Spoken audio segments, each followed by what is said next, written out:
Elle s'affiche à la une de tous les magazines depuis 15 ans. Adriana Karembeu, Eva Herzigova et Inès Astre. 3 incontournables qui appartiennent au cercle très restreint des top modèles. Des mannequins au succès phénoménal, demandés dans le monde entier. Il y en a très peu qui s'embêtent. Et qui disent qu'ils s'embêtent, ce sont des femmes jalouses. Toutes aujourd'hui ont plus de 36 ans et dans ce métier, le temps n'est pas leur meilleur allié. Ridules, pas de doigts, autant d'ennemis pour les mannequins. Adriana a pris les devants, elle a déjà amorcé le virage de la reconversion. Une société de cosmétiques, une collection de lunettes à son nom, la sublime poupée blonde a aussi un cerveau et elle s'en sert plutôt bien. Moi, je préfère celle-là peut-être, tiens. On va changer. Ah bon? On va voir si ça marche. Pub, magazine, à 36 ans, Inès Astre enchaîne. Un vrai carton, mais dans l'indifférence la plus totale. Depuis quelques mois, ce que le public retient, sa vie amoureuse, mise à la une de certains magazines People. Il y a des gens qui t'aiment comme dans une photo. Et après, parfois, ils retrouvent la véritable Inès et ils sont déçus. D'autres sont un vrai mystère. Eva Herzigova est toujours l'une des mannequins les plus sollicitées. À 37 ans, presque plus belle avec le temps. J'ai un agent en Amérique, j'ai un agent en France, j'ai un agent en Italie. Alors comment arrive-t-on à rester au top avec les années? Quelle reconversion pour celles qui ont tout misé sur leur corps? Comment passer au travers des préjugés sur les mannequins? Adriana Karembeu, 1m85, un fantasme ambulant pour une bonne partie des hommes. Mais à bientôt 37 ans, la blonde sculpturale s'est déjà lancée activement dans une deuxième carrière. 9 h du matin dans une grande chaîne d'optique. Adriana Karembeu a rendez-vous avec le directeur général. Pas de photographe, pas de maquilleur. On est bien loin du glamour des shootings photos. Quand est-ce qu'on va sortir ça? On sort ça le mois prochain. Depuis 2 ans, Adriana est l'égérie de cette marque de lunettes, mais pas seulement. Elle a aussi son mot à dire sur la collection et elle n'hésite pas. À toutes les époques du produit, on a des échanges avec Adriana et puis évidemment, elle nous dit ah ben non, ça je le porterai pas. Donc Est-ce qu'elle est compliquée? Est-ce qu'elle est difficile? Elle est chiante? Ah bah Adriana, elle a une vraie personnalité. Je me laisse pas faire. C'est tout. Et donc effectivement, on est bien obligé de faire avec. Moi, je préfère celle-là peut-être, tiens. On va changer. Ah bon? On va voir si ça marche. J'adore aussi. Aujourd'hui, le boss, c'est elle. Et elle adore ça. Aujourd'hui, j'ai une espèce de pouvoir, si vous voulez, de choisir, de prendre ma petite place avec les clients avec qui je travaille. Voilà, j'ai beaucoup de chance. C'était pas le cas avant, mais c'est vrai qu'aujourd'hui, j'apprécie énormément que je peux décider pour certaines choses. Me sentir belle, c'est essentiel. Fini de faire le mannequin porte-manteau. Aujourd'hui, Adriana donne son avis et entend bien le faire respecter. Des lunettes griffées avec ses initiales, des photos d'elle partout dans le magasin, un bon coup marketing qui cartonne selon les dirigeants de l'entreprise. Mais quand on parle du prix que leur coûte le top modèle... Ça coûte, hein, c'est évident. Je dirais que c'est pas du mécénat, mais nous, ce qui nous intéresse surtout, c'est ce que ça nous a rapporté. Et avec Adriana, on a bâti une relation un petit peu plus importante avec les consommatrices. Ça, c'est honteux. C'est quoi cette taille? Adriana, est-ce que tu sais combien on en a piqué? C'est pas vrai. Dans les centres commerciaux, les gens... Il vous a piqué ça? Oui.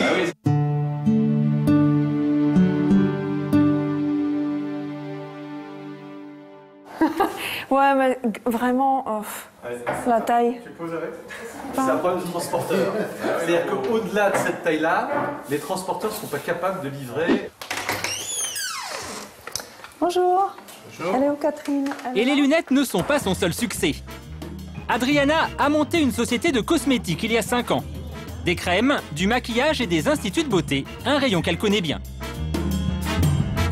Et là encore, l'image d'Adriana fait vendre, en France mais aussi à l'étranger. Et ses clients du bout du monde la connaissent pour un détail très particulier.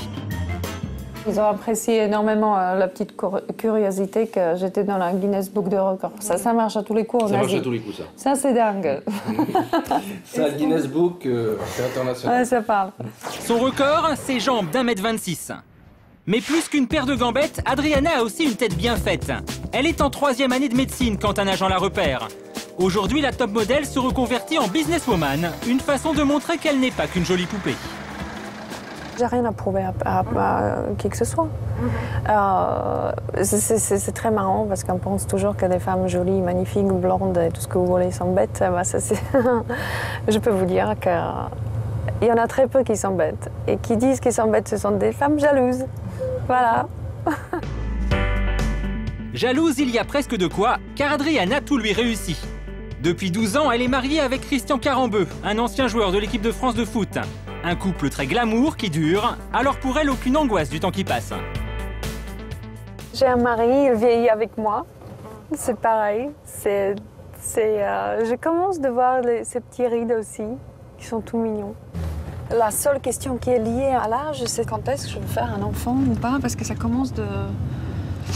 Oui, voilà. C'est là où j'ai peut-être pas autant de temps que je pensais, voilà. Ça, vous y pensez justement aux enfants? Oui, je pense de plus en plus.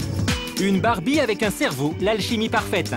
Adriana attaque aujourd'hui une nouvelle vie, femme d'affaires, et elle commence sous les meilleurs auspices. 11h sur le golfe d'Auteuil, c'est le sport préféré d'Inès Sastre. Sur le green, le directeur du club, il veille à ce que tout soit parfait ce jour-là. Il a une invitée de prestige. Inès, il ne la connaît pas personnellement, juste ce qu'il en a lu dans les journaux.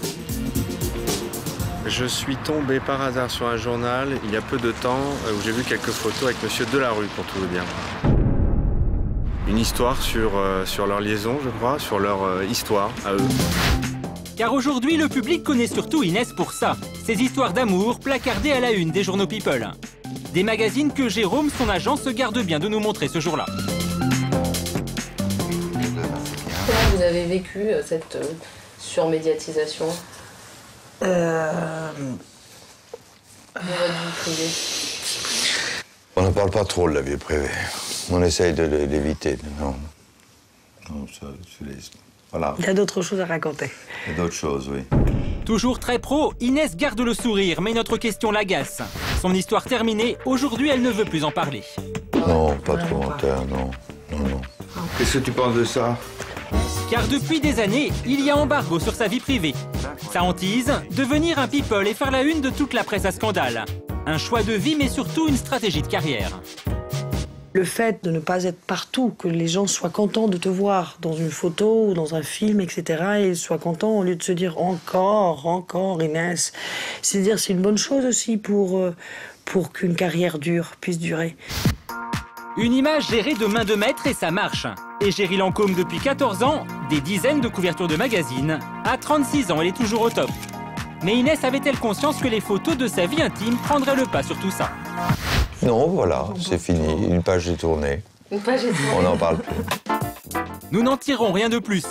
Pourtant, la veille de notre interview, nous avons rendez-vous avec Inès chez l'un des fleuristes les plus sélects de la capitale. Une rose doit être baptisée à son nom. J'ai pas encore une médaille comme tout le monde, des arts et machin. Maintenant, j'ai une fleur. Je trouve ça très très bien. Si Mitterrand a une rose, elle mérite une rose. Elle est quand même plus jolie que Mitterrand. Tout le gratin parisien et surprise, Diego, 5 ans, le fils d'Inès. Ils posent alors tous les deux devant les photographes, se prêtant volontiers au jeu des médias. Alors pourquoi exposer de nouveau sa vie privée pour quelqu'un qui veut la cacher? C'est vrai que je me suis posé la question. Est-ce que c'est bien? Il y aura des caméras, il y aura des photographes. Est-ce que c'est bien qu'il m'accompagne? Et en même temps, je pense que c'est important pour lui aussi, quand maman part travailler, qu'il sache un petit peu qu'est-ce que je fais. C'est ici la rose de maman. Elle est jolie? Oui. Jolie. Ah oui. Et c'est vrai qu'hier, on passait à côté d'un fleuriste. Il a dit « Ah, ça c'est la rose de maman ».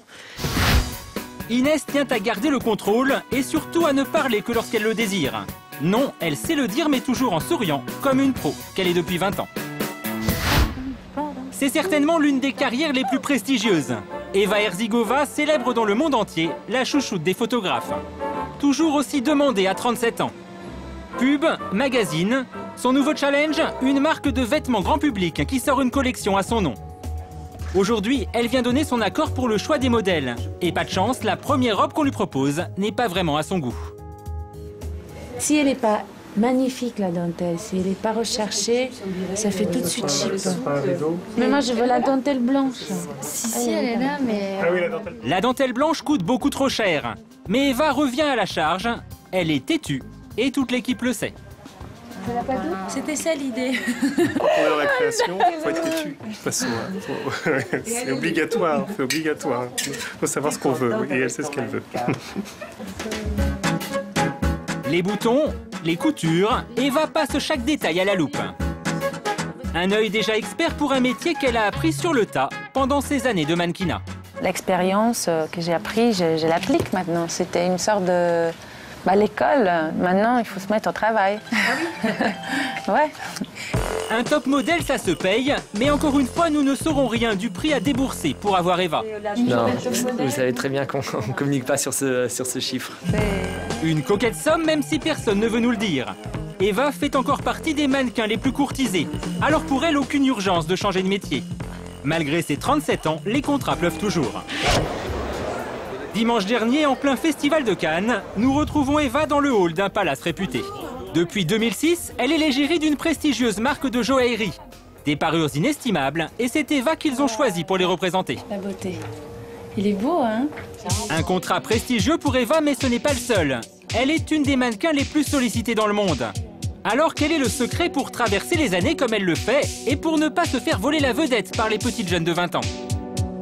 La société, elle accepte aujourd'hui une femme plus âgée, plus mature, une femme avec une histoire, qui a quelque chose à raconter. Donc j'ai un agent en Amérique, j'ai un agent en France, j'ai un agent en Italie. Eva court de shooting en shooting, comme à 25 ans. Elle en a d'ailleurs gardé la plastique irréprochable. Pourtant, il y a 3 ans, elle se montrait en photo, le ventre rebondi, la poitrine pigeonnante. Mais 2 ans après la naissance de son fils, son corps ne garde plus aucune trace de cette grossesse, juste un planning un peu bouleversé. C'est quand même difficile d'être une maman et d'avoir une carrière, mais c'est un choix. Je voyage, mais j'essaie de me déplacer J'essaie de mettre le travail en boucle. Donc je me déplace pour 3 jours, pas plus de 4 nuits. Je suis très heureuse en faisant mon métier, donc je pense que je ramène ça à la maison. Donc moi je trouve que ça fait que du bien, à moi-même et à les autres. Une maman plutôt glamour qui séduit encore les photographes du monde entier. Une carrière au top depuis 20 ans et qui dure toujours aujourd'hui.